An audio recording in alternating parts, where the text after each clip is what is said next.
¿Qué tal? ¿Cómo están? Mi nombre es Martín Guñarski de Laboratorio Jambier, soy médico veterinario. Vamos a dar comienzo a estas charlitas en vivo. La primera va a ser a través de Instagram Live, la segunda vamos a ver por qué plataforma las hacemos. Casi seguro que la vamos a hacer por Facebook Live. Nos va a acompañar Pablo Carlé con el título de la charla que va a ser ¿qué hacemos con un cardiópata? Ahí veo que se están conectando varios, les agradezco por seguirnos a todos. Así que bueno, voy a tratar de lanzarlo a Pablito, espero que salga todo bien mientras se van sumando algunos seguidores. Nos están siguiendo de Misiones.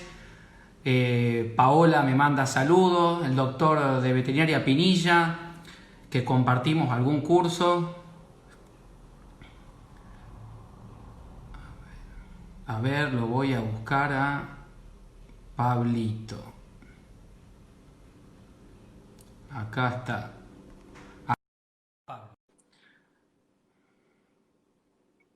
Vamos a ver qué pasa. Ahí estamos, conectados. ¿Cómo va? ¿Cómo andás, Pablo? ¿Todo bien? ¿Todo bien? ¿Se escucha bien, no? Se escucha bien, se escucha bien. Ahora te veo, pero estás hermoso. Porque tenés una conexión lenta, por eso me ves con delay. ¿Viste? Bueno, ya Pablo, mientras se van sumando algunos seguidores, quería saber cómo estabas atravesando ahí en tu clínica, en San Martín de los Andes, qué protocolos estás utilizando en tu clínica, cómo te manejas con los propietarios, con tus pacientes. Bueno, ante todo, saludos a todos los que se van conectando, que ahí abajo voy viendo, la mayoría amigos, conocidos. Ante todo, gracias a vos, Martín, y por intermedio tuyo al Laboratorio Jambier por esta invitación a una charla. Me parece magnífico en la cuarentena. De hecho, se están haciendo cantidad de charlas en vivo para los colegas y sobre todo apuntando al clínico que es, me parece, al que más le sirve todos estos tips que podemos compartir desde la experiencia de cada uno para aplicar lo que es la cardiología en la clínica diaria, ¿no? Respecto a lo que me consultabas, nos estamos manejando con un protocolo bastante estricto acá. Nosotros en San Martín de los Andes tenemos horario a la tarde hasta las 17, hasta las 19 horas para poder tener comercios exceptuados con atención al público. En realidad de la mañana trabajamos de 9 a 13 horas y a la tarde de 16:30 a 19 horas, con un poquitito más reducido lo que es atención veterinaria, dando prioridad obviamente a las urgencias y a lo que es realmente indispensable. No permitimos el ingreso de gente dentro de la veterinaria, o sea, la gente tiene que venir sí o sí con turno y esperarnos fuera de la veterinaria hasta, digamos, mientras tenga un turno acordado telefónicamente o vía WhatsApp previamente, y de esa forma vamos atendiendo. Obviamente cuento con ayudantes, eso me permite recibir a la mascota y la gente espera afuera, digamos, ¿sí? Más allá de que tenemos barbijos o las máscaras, las famosas estas, para cuando tenemos que hablar, sí, las mascaritas, cuando tenemos que hablar con la gente para explicarle un poquito lo que tiene la mascota o los pasos a seguir. Pero sí estamos con un protocolo estricto y restringiendo el ingreso de gente totalmente, no permitimos ingreso. Está, bárbaro. ¿Querés que comencemos con el tema qué hacemos con un cardiópata, Pablito? Dale. Bueno, Dale, mira, vamos a ahí nos fueron arrancar. llegando algunas preguntas. Bueno, y te quería preguntar como lo primero es, ¿cómo un clínico puede comenzar a sospechar este perro puede ser cardiópata? Bueno, yo creo que hay sintomatología signología muy de la mano con las cardiopatías como primera opción o primera sospecha. Sin ir más lejos, nosotros podemos tener un paciente que ingresa con antecedente de síncope, un paciente que la gente dice, de bien que estaba, es como que intentó dormirse, como que se caía para un costado y no llegó a caerse, porque hay veces que los síncopes no son literalmente una caída Exacto. y una incorporación. Hay veces que son mínimos detalles, ¿sí? Que muestran signología de bajo gasto cardíaco. Algo pasó que es como que el cerebro se apagó. Entonces, la gente relata y uno tiene que ir atando cabos de que hay cierta signología de bajo gasto cardíaco que puede ser sugerente de una patología cardíaca como el síncope. Otra es la intolerancia al ejercicio, o sea, no una intolerancia total. Uno a veces cuando dice intolerancia al ejercicio, a lo que se refiere que el cambio de ir disminuyendo la actividad de esa mascota. Perros que antes eran muy activos y gradualmente empezaron a estar con menor actividad, muchas veces no tienen una edad avanzada como para poner como diferencial un cuadro de artrosis, y sucede en perros jóvenes o cachorros que tienen alguna signología que puede ser compatible con un bajo gasto cardíaco. Y cuando digo bajo gasto cardíaco es la baja efectividad del corazón para irrigar todos los órganos del organismo, y el principal que va a saltar la alarma va a ser el cerebro cuando tenga baja oxigenación, ¿sí? Bajo aporte sanguíneo. Entonces, la intolerancia al ejercicio, ya sea leve o sea marcada, puede ser un signo de una cardiopatía. Algo frecuente que tenemos también por la gran incidencia de patología cardíaca en perritos de raza pequeña y de edad avanzada es la tos. La tos, que es un signo respiratorio, eso es importante dejarlo en claro, pero que muchas veces puede ser secundario a un problema cardíaco, ¿sí? Entonces, nos pasa que vienen perritos de baja talla, de pequeño tamaño, los poodle, los caniche, y en realidad nos llegan estas razas y la gente te dice, mira, lo noto que hace unos días que está tosiendo, salvando las diferencias que la tos por bronquitis crónica es muy frecuente en los perros, en algunas ocasiones se puede deber no solo a una bronquitis crónica, sino que puede ir de la mano de que ese pulmón esté más congestivo o con líquido, como una signología secundaria, signología respiratoria secundaria a un problema cardíaco. Entonces, si bien hay muchos signos, los grandes grupos principales es la intolerancia al ejercicio, el síncope, ¿sí? Que es el primer diferencial es cardiogénico, y la tos como signo respiratorio secundario a una cardiopatía. Bueno, y si fuera un gato, porque todos nos van a empezar a preguntar, siempre nos olvidamos de los gatos, y ahora está en auge la especialidad del gato. Si fuera un gato, ¿qué pasaría? Sí, claro. Sí, en auge la especialidad del gato, que en realidad hay una cuestión mundial, una tendencia a que la gente tiene cada vez más felinos y que con el tiempo va a llegar esa proporción a instalarse en estos países, en Sudamérica, en Latinoamérica, y entonces el gato tiene cada vez más auge. En el tema de las cardiopatías en los felinos, ahí ya es todo un tema, es mucho más complejo, porque sabés que la gran mayoría no tienen signos cardíacos o signos compatibles con cardiopatía hasta tanto estén descompensados. Entonces, la situación es que muchas veces nos pasa que el gato se nos descompensa en la consulta sin un antecedente de un problema cardíaco.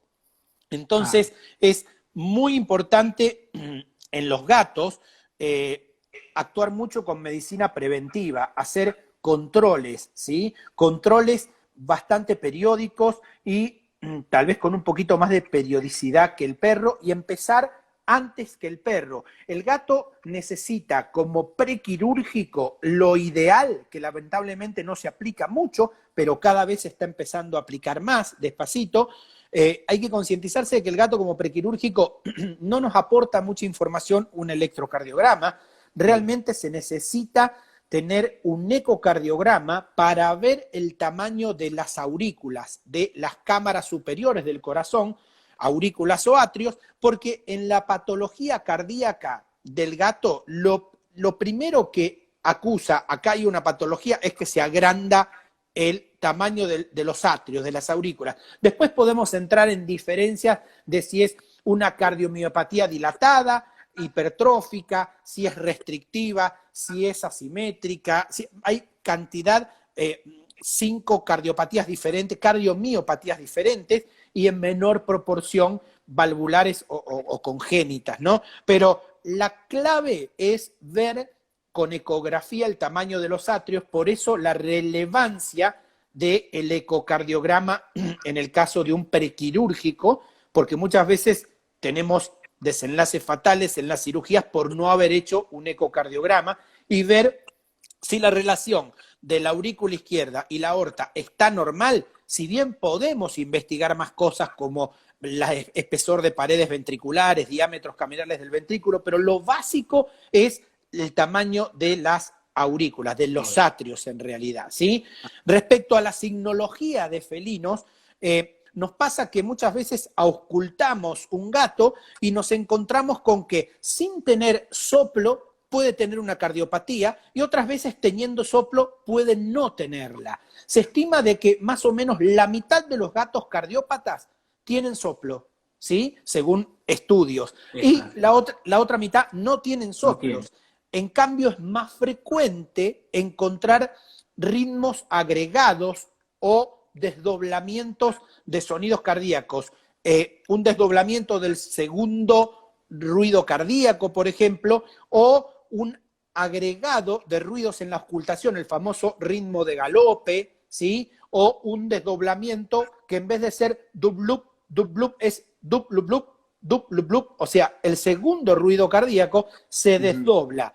Auscultando detenidamente y prestando atención, muchas veces esa situación de sonidos agregados o desdoblamiento de ruidos, el famoso sonido de galope o todos esos ruidos, son más sugerentes o más frecuentes en las cardiopatías que los soplos en sí.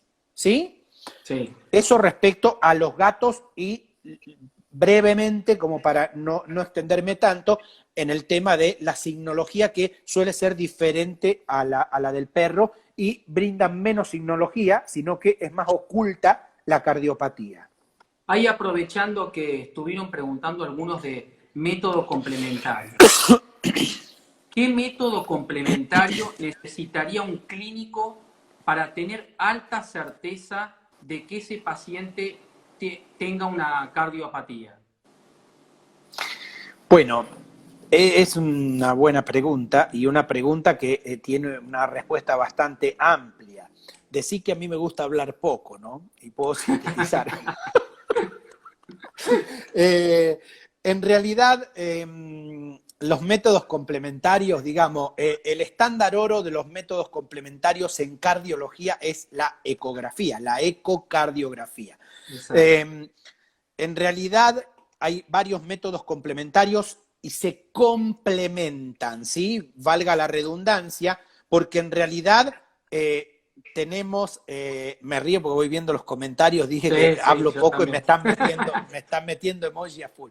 En realidad los métodos complementarios, si bien el estándar oro o el gold estándar es la ecocardiografía, el electrocardiograma es indispensable. ¿Por qué indispensable? Porque en un paciente que yo voy a auscultar un ritmo que es arrítmico, o sea que no cumple el ritmo y que es muy irregular o sugerente de sonidos agregados, ¿sí? Vengo auscultando dub-lup, dub-lup, dub-lup, dub-lup, dub-lup, y se agregan sonidos, ¿sí? En realidad, esa situación de que viene marcando un ritmo y de pronto aparece un ruido metido en el medio, ya es sugerente de que hay una arritmia. O sea que hay algo raro y eso me tiene que hacer ruido para solicitar, independientemente de que yo quiera luego un ecocardiograma o una placa de tórax, un electrocardiograma. Siempre que ausculto un ritmo que me sugiere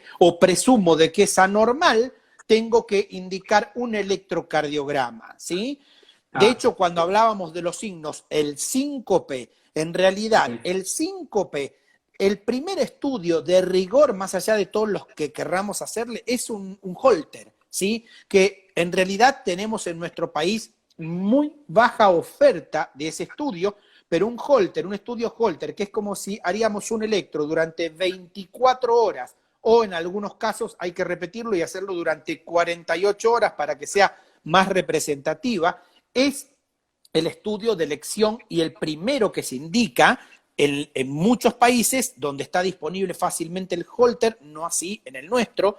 Sí, en Buenos Aires hay más fácil encontrar Holter, pero el estudio Holter es de elección. Entonces, en métodos de complementarios, el electro para cardio tiene que estar. Siempre digo que es un método complementario que es accesible económicamente para el propietario, es accesible para el veterinario comprar el equipo y entrenarse y poder brindar el servicio, y a la vez es un estudio que es insustituible porque para estudiar la electricidad del corazón, el ritmo cardíaco, es de elección.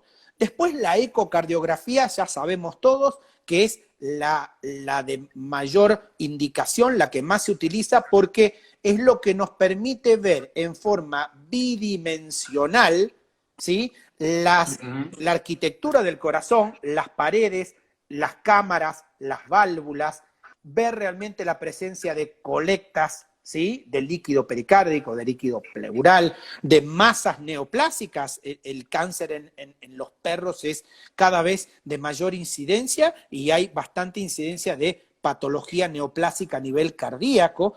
Entonces, todo eso, todas esas patologías son indispensables, la utilización de ecocardiograma. Y después, la placa de tórax es algo que nosotros lo usamos muchísimo porque en realidad esto que te comentaba antes, los perritos de tamaño pequeño y de edad avanzada que vienen a la consulta y que tienen el signo clínico de tos, como es un signo clínico respiratorio, independientemente de que podemos indicar ecocardio, hacemos placas radiográficas de tórax, siempre de doble o triple incidencia, o sea, lateral derecha, dorso ventral, cuando es la sospecha de una cuestión cardíaca, y lateral izquierda. Entonces, la placa radiográfica, si hay un patrón bronquial marcado y una silueta cardíaca bastante conservada, es un método complementario que nos señala de que posiblemente la tos venga más por un patrón bronquial y no por una situación de el famoso agrandamiento cardíaco y las compresiones, o vamos a ver si hay signos congestivos, si la vasculatura lobar de los lóbulos pulmonares está congestiva o no, porque los vasos sanguíneos pulmonares se ven. Entonces, 3 métodos complementarios: electro, ecocardio, placa radiográfica, todos sirven. Y si tengo uno solo, voy a tratar de sacarle el mayor provecho posible, ¿sí? Listo. Ahí veo que algunos están haciendo algunas preguntas. Cuando terminemos este cuestionario, al final, en un ratito contestás en vivo las preguntitas esas. Si no, no hay pasando ahí, nosotros hablamos entre los dos, están escuchando y no se entiende nada. Dale.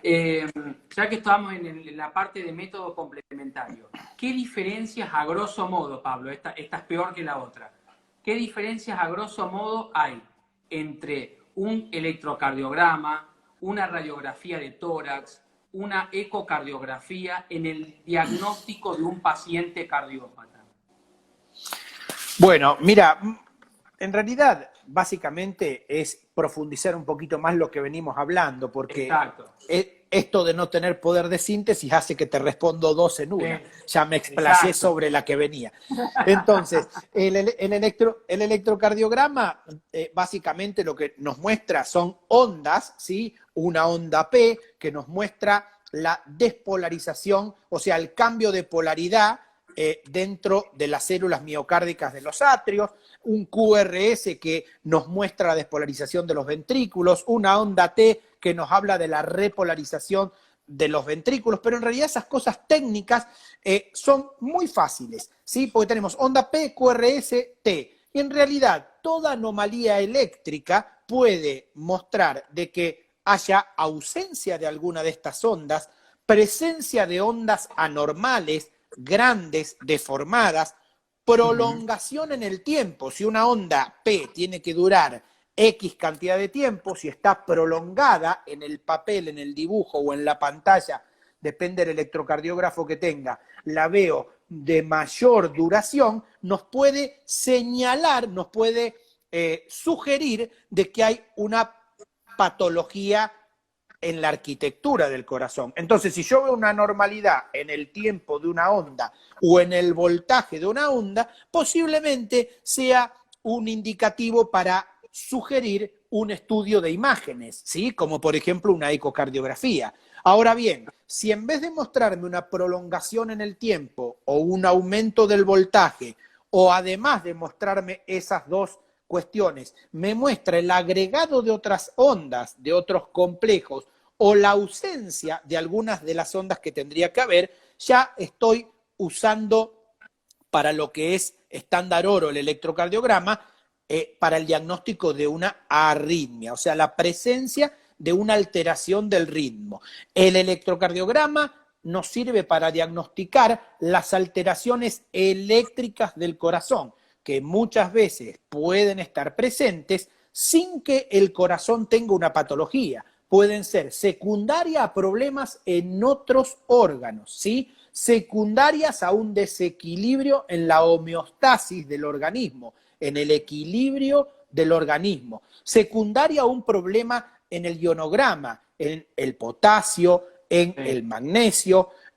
Entonces, el electro para eso es fundamental. En cambio, el ecocardiograma básicamente nos permite mostrar los cambios en las cámaras, ¿sí? Mostrar si las válvulas están engrosadas o están finamente y estilizadas como lo son, mostrar si las válvulas cierran o no cierran bien, mostrar mediante el Doppler si hay una regurgitación desde el ventrículo hacia el atrio, si no cierra bien la válvula mitral o la tricúspide, y en ese caso buscar el porqué.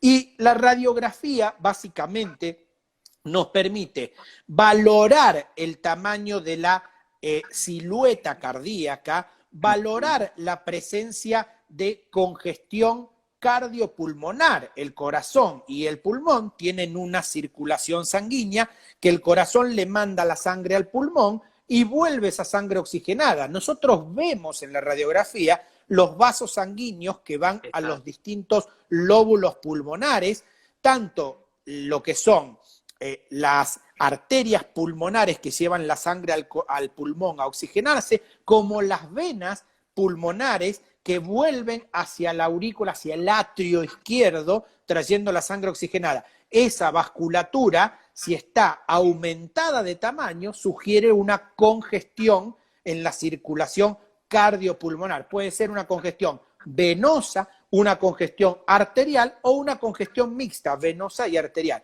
Entonces, la radiografía, además, nos sirve para ver el parénquima pulmonar y sus alteraciones. Nos da un contexto un poco más integrado que la ecocardiografía sola, aislada. Por eso nosotros tratamos de complementar electro, placa y ecocardio. Che, Pablo, ¿cuánta el tratamiento de estos pacientes que desarrollan insuficiencia cardíaca congestiva?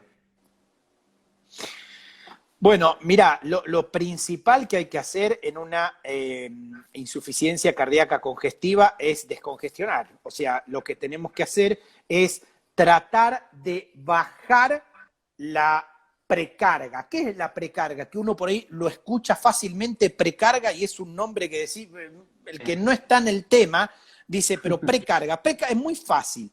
Es el corazón trabaja en diástole cargando sangre y en sístole eyectando la sangre.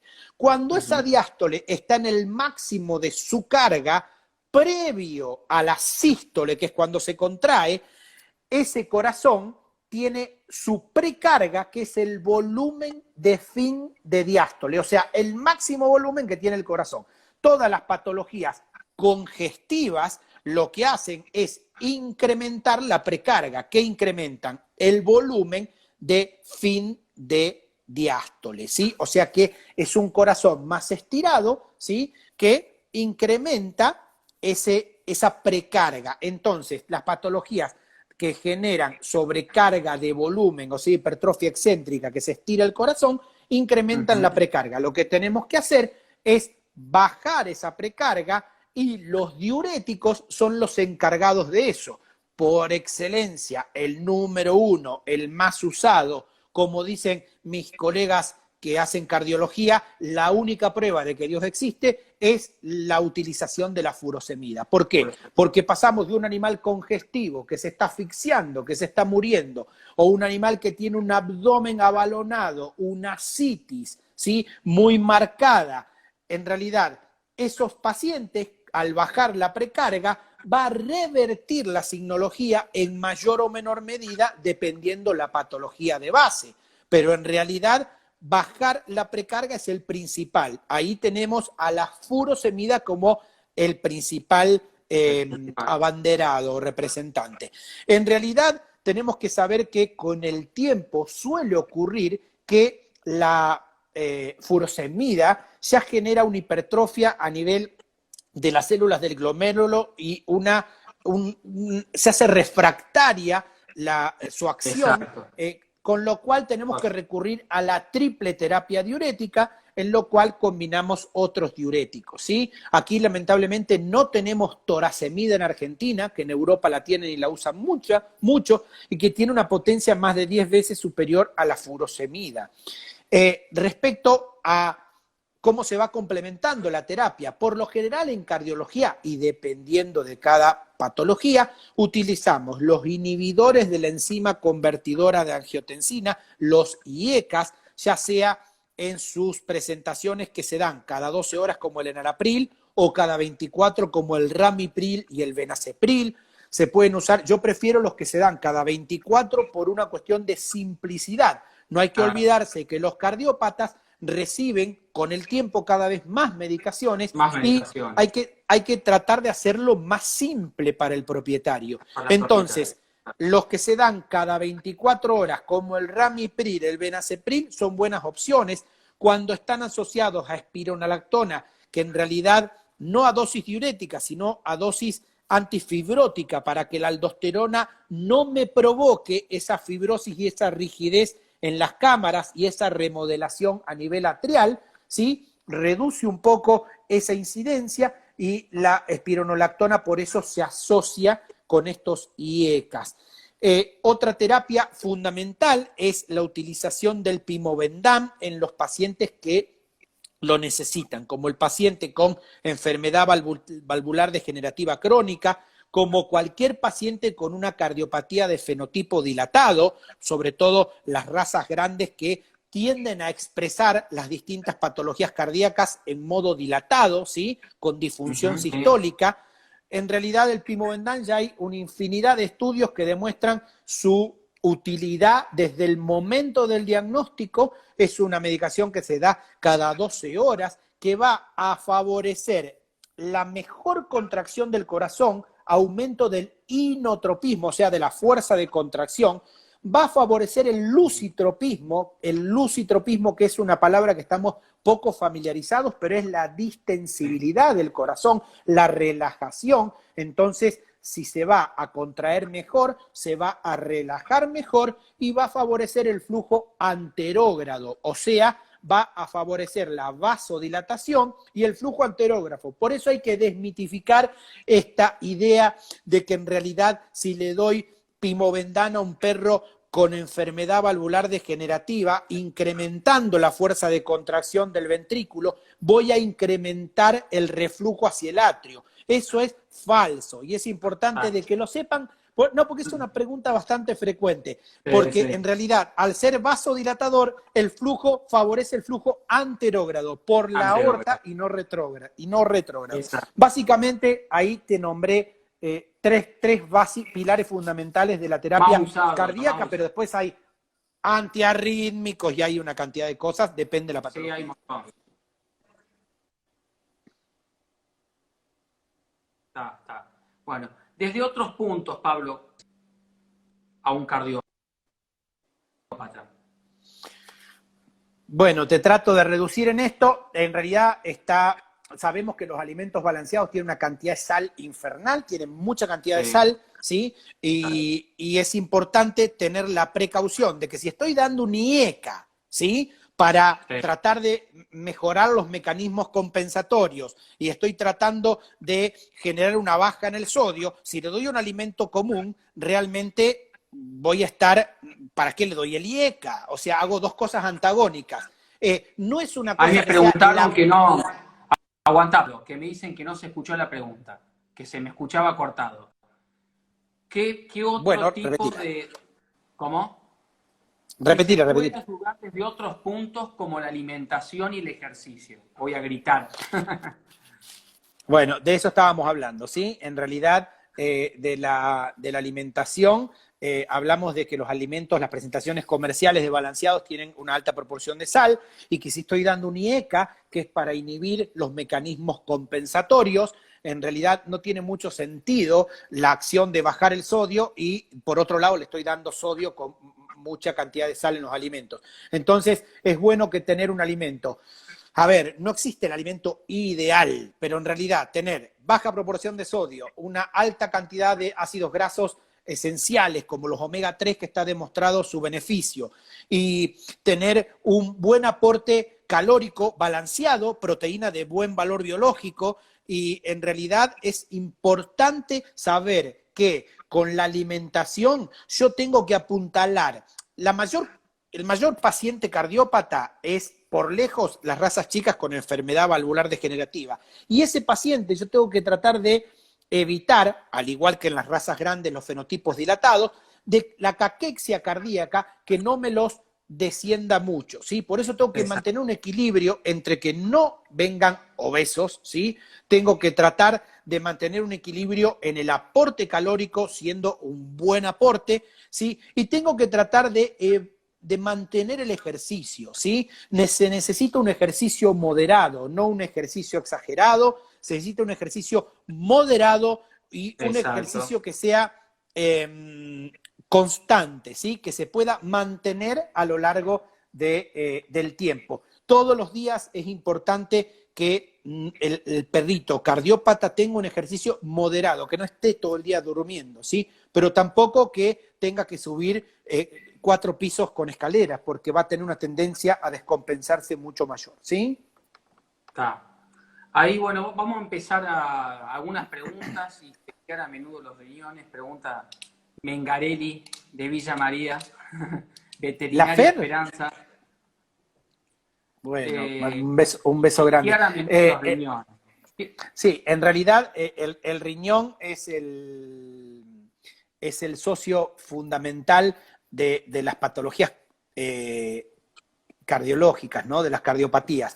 Es el socio Exacto. fundamental porque en realidad nosotros necesitamos que funcione perfectamente, primero para poder cumplir con este efecto de bajar la precarga que necesitábamos Ujú. mediante medicación, para que tolere la medicación sin demasiado daño, ¿sí? Recordemos que las medicaciones que usamos en un animal, o sea, tienen un cierto grado de nefrotoxicidad, ¿sí? Si bien no son las más nefrotóxicas, tienen un cierto grado de nefrotoxicidad, como la mayoría de las medicaciones. En realidad, necesitamos que el riñón esté lo más preservado posible. Entonces necesitamos mantener un equilibrio. No podemos jugarla al todo o nada, de Exacto. decir, le doy todo para el corazón y no me fijo el riñón. El chequeo renal es lo principal. Cuando a mí me ingresa un cardiópata, paciente mío o derivado, lo que fuese, lo primero que hago es la toma de muestra de sangre y hago una serie de estudios, ¿sí? Un hemograma, una química sanguínea, o sea, una analítica, donde voy a chequear desde los valores hepáticos, los valores renales, donde voy a ver el ionograma, donde voy a pedir lo más frecuente que se me pueda alterar y para saber cuál es mi punto de partida desde el momento que diagnostico, ¿sí? Y en realidad, cada vez que lo voy a ver, voy a hacer análisis de sangre, voy a ver cómo está tolerando ese riñón la medicación, cómo está porque además nos pasa que muchas veces tenemos que ir reajustando dosis y cambiando las dosis de la medicación. Para eso es indispensable saber el medio interno, cómo está. Y nada mejor que los análisis que nos ponen de manifiesto eso, ¿sí? Ahí pregunta Diego. En un paciente con insuficiencia mitral, asintomático y normotenso, ¿es necesario dar IECA? Mirá, en realidad, hola Diego. Está buenísima la pregunta. En realidad, el IECA no es una cuestión de que es necesario darlo como tal. Lo importante que tiene el IECA es que yo no lo doy aisladamente, o sea, lo doy asociado. Y es la espironolactona lo que realmente apuntamos a Exacto. largo plazo para Sí. tratar de evitar la fibrosis endomiocárdica, para tratar de ayudar. Y realmente el IECA, bueno, hay muchos estudios que no terminan de ser contundentes en sus efectos, pero la realidad es que en el paciente que tiene activados los mecanismos compensatorios, que al principio son útiles, prolongarlos en el tiempo nos va a traer problemas, con lo cual podemos obviar inicialmente su indicación, pero en realidad es importante indicar la espironolactona, y la espironolactona normalmente a dosis no diurética no es tan fácil conseguirla, hay que mandarla a preparar en forma magistral, es mucho más simple y no tiene contraindicación, si tenemos un riñón normal, dar el IECA combinado con espironolactona de entrada, ¿sí? Sobre todo para apuntar a cuidar ese endomiocardio de la fibrosis que genera la Ah. aldosterona sobre él. Hay una colega preguntaba, en los pacientes cardiópatas, ¿vos das directamente dietas precisas, dietas de cardiología? Bueno, en realidad hay dos opciones. Una, o cocinarle las dietas caseras, que no son lo más útil, realmente es poco Es práctico, muy engorroso. muy engorroso, muy engorroso. Pero lo ideal es la dieta con bajo contenido de sodio, ¿sí? Y esas son las dietas. Y también se pueden usar, muchas veces indicamos dietas renales, ¿sí? Porque en realidad depende el grado de la severidad de la cardiopatía, pero lo que queremos también es cuidar el riñón. Entonces, las dietas de bajo sodio o las renales también se pueden usar. Ahí están haciendo otra pregunta. ¿En el asintomático recomienda espironolactona? ¿Qué dosis?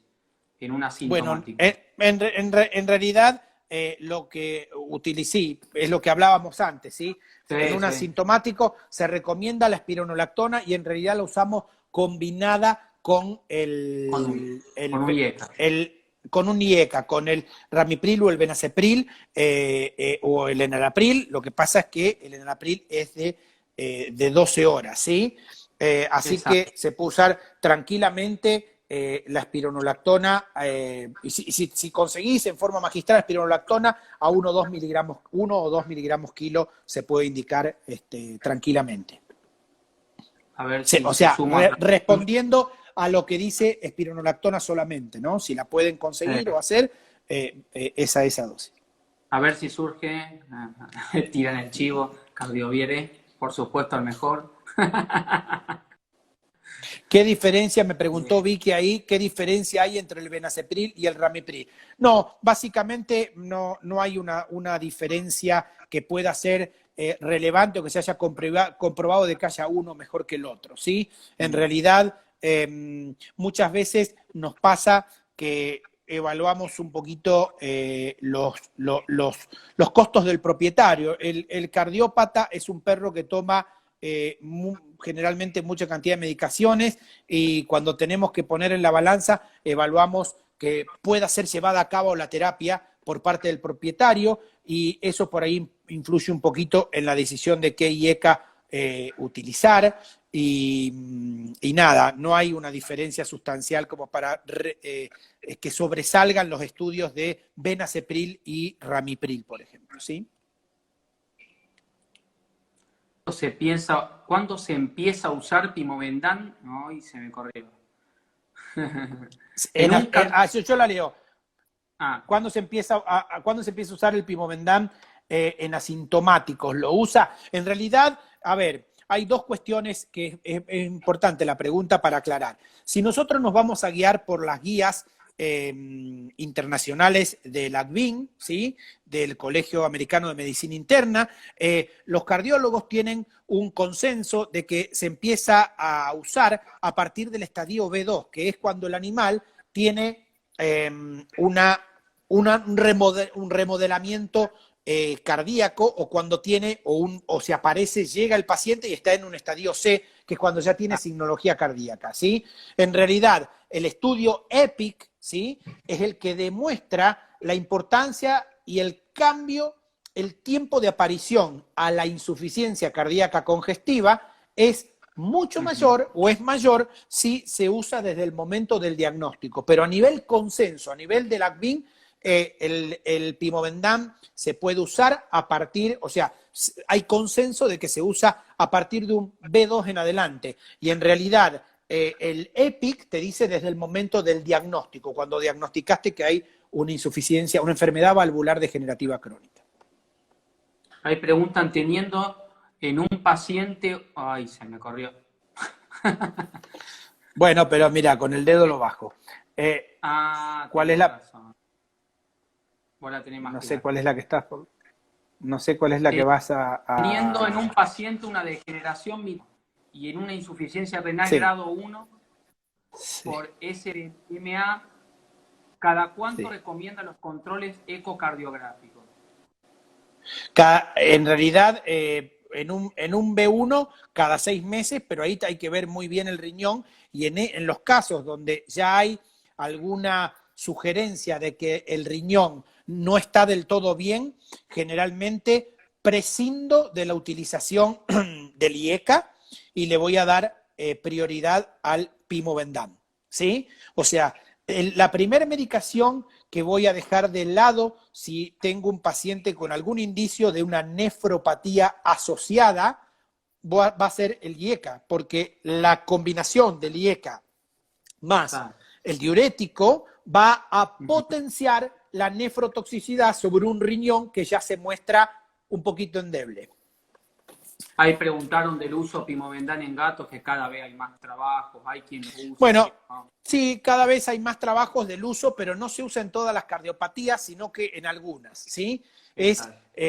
Su utilidad, o sea, su efectividad está demostrada, ¿sí? Y en realidad, en este caso, si uno piensa, el gato tiene un problema de engrosamiento, de una miocardiopatía hipertrófica, engrosamiento de sus paredes, un incremento de la fracción de acortamiento, y yo le doy Pimobendan, que es inotrópico positivo. Ese razonamiento es porque solo estoy viendo una de las funciones del Pimobendan. El Pimobendan incrementa el inotropismo, o sea, es inotrópico positivo, pero también favorece el lucitropismo, la relajación, con lo cual favorece que mejore la diástole en esos animales que tienen una disfunción diastólica severa, ¿sí? Porque tienen una rigidez mayor que no permite una relajación adecuada. Por eso el Pimobendan en esos casos, favoreciendo, vasodilatando y mejorando ese lucitropismo, esa relajación, está demostrado su utilización en gatos, en cardiopatías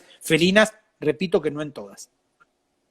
Hay otra preguntita. ¿En un paciente con fibrilación auricular de alta frecuencia se puede usar Pimobendan también, aunque este no baje la frecuencia? Sí, claro, porque en realidad son dos cosas distintas. Vos tenés que considerar que la fibrilación tenés que bajarla, y para bajarla tenés algunas opciones. Podés usar digoxina, ¿sí? Que es un mal inotrópico positivo en los animales, pero es un muy buen cronotrópico negativo, o sea que baja la frecuencia cardíaca, es muy bueno para bajar la frecuencia cardíaca.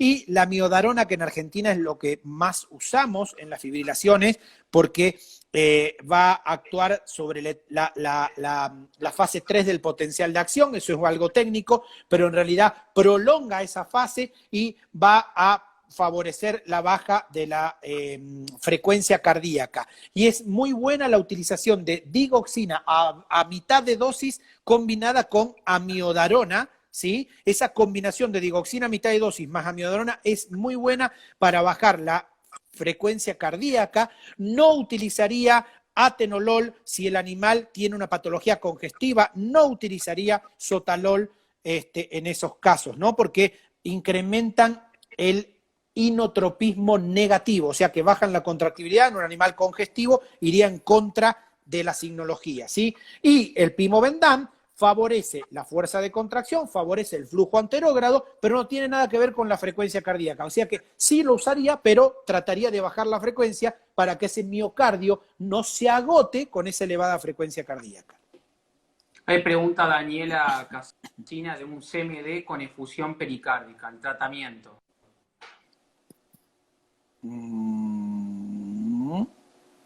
Esos dos preguntas. Bueno, está bien. No, está bien. Es una cardiomiopatía dilatada con efusión pericárdica. En realidad, en una cardiopatía dilatada, lo que hay es una disfunción sistólica, una falla sistólica. O sea, saludo a mi hermanita, que la veo ahí que me saluda. Hola, doctor Pablo. Hola, Lalita de mi corazón. Si a mi mujer me saludó 2 veces, no me van a cocinar si no saludo. No, hay que saludar. Además, rompe un poquito esta cuestión estructural de la charla. Mirá, la cardiomiopatía dilatada o la cardiopatía de fenotipo dilatada, que esa es la forma correcta de llamar, porque en los animales grandes funcionan casi que todas cumplen o se comporta el corazón, responde de la misma forma ante las patologías cardíacas. Entonces, ante las distintas patologías que generan sobrecarga de volumen, llamémosle así. Entonces, como se comporta de esa forma, dilatándose, comienza la disfunción sistólica muy rápidamente en un animal de raza grande, tiene poca fuerza para contraerse el corazón y ante esa poca fuerza comienzan todos los signos congestivos, como dice Daniela, la colecta pericárdica o la colecta pleural o la citis. Lo fundamental en esto es lo que hablamos, bajar la precarga, ¿sí? O sea, se usan diuréticos, se usa el pimovendam sí o sí, porque necesitamos un inotrópico positivo que incremente la fuerza de contracción, que sea un vasodilatador como es el pimovendam también, que favorece el flujo anterógrado. Entonces, si bien necesitamos controlar las arritmias, como respondimos la pregunta anterior, la fibrilación y todo eso con antiarrítmicos, necesitamos bajar la precarga con diuréticos y necesitamos darle más tono contráctil, mayor fuerza de contracción a ese corazón y el flujo anterógrado con el pimovendam. Entonces, diuréticos,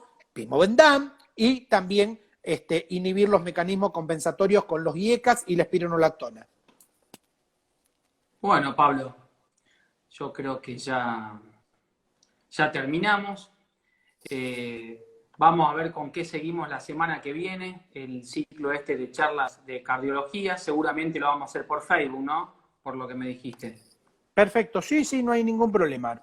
Seguramente vamos a hacer un vivo de Facebook y en ese caso, ahí sí nos permite Facebook utilizar más medios didácticos como los PowerPoint y podemos hablar más técnicamente de alguna patología cardíaca y cómo solucionarla, de algo puntual y no algo tan grande, ¿sí?